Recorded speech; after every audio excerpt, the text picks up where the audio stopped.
I'm Michael Sidebottom, and this is Hiding in a Bubble. I sit in a corner in a self-imposed bubble, hiding from the chaos my life turned to rubble. The windows are covered, the doors are barred tight, the outside world is a forgotten sight. Every knock at the door is greeted with fear, the peak of paranoia at every sound we hear. Every corner of the room is littered with trash and debris, the wreckage of my life, my pain and misery.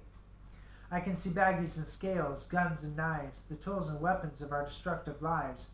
I can see bikes and electronics and stolen rings, the currency of addiction, dope traded for things. So I sit in the corner alone in my bubble, tormented by meth, the cause of my trouble.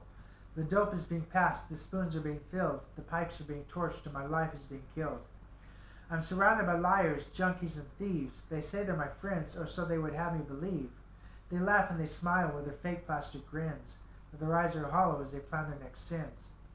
I wish they would leave and go far away, at least for a moment, at least for today. But I know they won't because they've taken control. With a sack full of dope, they own my soul. And the truth of the matter is that I wish they would stay, because I am an addict, and I'm getting high today. Now, I wrote this poem because I think it's important for me to remember how messed up my life was in my addiction.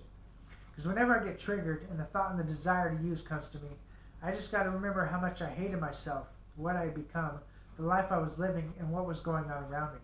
Because I was miserable, and I never want to go back to living like that again. Because I can remember many times just sitting in a corner somewhere, curled up into a ball, just trying to distance myself from what was going on around me. Because I hated it. Because this poem is an accurate reflection of what my life was like. I can remember an atmosphere of paranoia and isolation. I can remember the fact that my apartment was constantly trashed.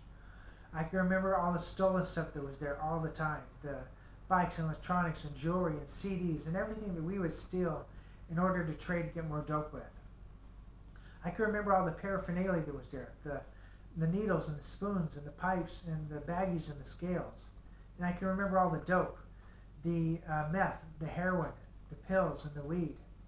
And of course I can remember all the people that were there all the time getting high with me. Now these people said they were my friends. They would laugh and they would smile with me and said they had my back, but they didn't. They cared for me about as much as I cared for them, which was pretty much non-existent. Only a few of these people I truly consider to be my friends.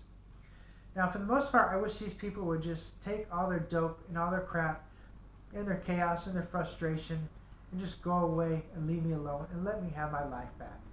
But they wouldn't. Why? Well, that was my fault. Because here's the deal.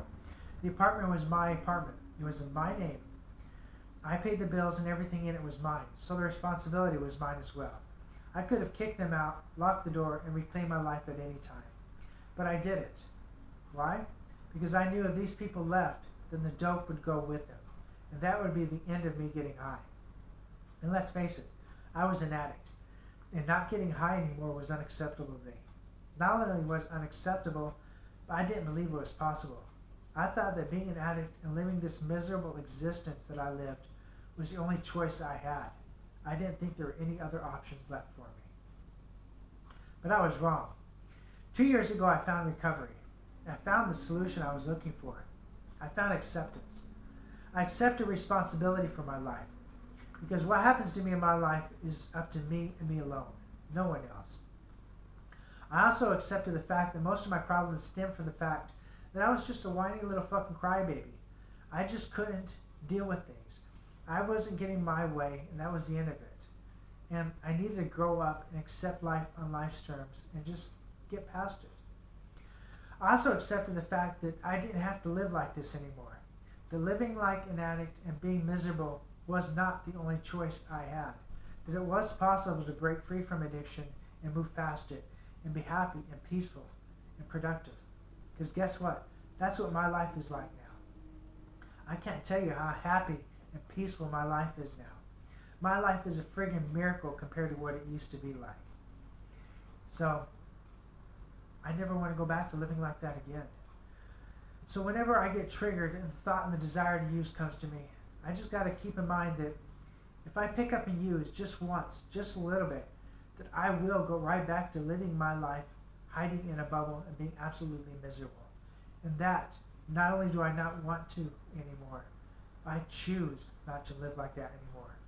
I choose to live my life not living in a bubble. Thank you. Check out my amazing story of recovery from addiction at michaelsidebottom.tateauthor.com or Facebook on the road.